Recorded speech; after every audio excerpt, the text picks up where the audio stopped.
तो हर रोज कहेला कि कोई सहारा चाहे, दिल तो हर रोज कहेला कि कोई सहारा चाहे, फिर दिमाग कहेला काहे धोखा दोबारा चाहिए।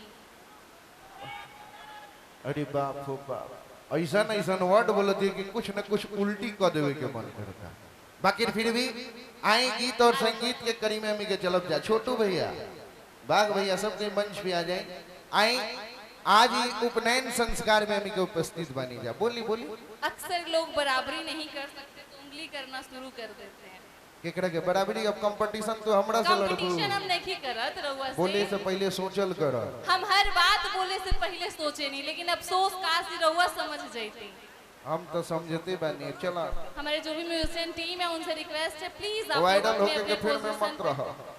जानकारी खातिर बता दी, महादेव के आशीर्वाद से बहुत कम समय में अच्छा लाइन से एकदम सही समय से, एकदम सही समय से वायरल होता। सब कोई गाली गलौज करके वायरल हो रहा, लेकिन महादेव के आशीर्वाद से हम सही शब्द बोल के सही जगह खड़ा बने। ऐसे बढ़ के हमरा कुछ न चाहिए। रिकॉर्ड बा कोनो के उठा के देख दी कि चंदन मिश्रा के उसे कंपटीशन करके हारल बारे, आ केहू के साथे गलती व्यवहार कइले बारे। हमारे जो भी म्यूजिशियन टीम है उनसे रिक्वेस्ट है, प्लीज आप लोग अपने अपने पोजीशन पे आ जाइए।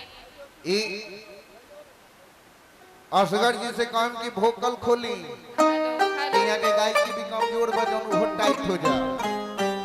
आई आओ छोटे बाबा, आओ छोटे भैया, आई आई। बड़ी खूबसूरत गीत और संगीत के संगम में अब हमी के चले जाए तो धुन पेश कर जा।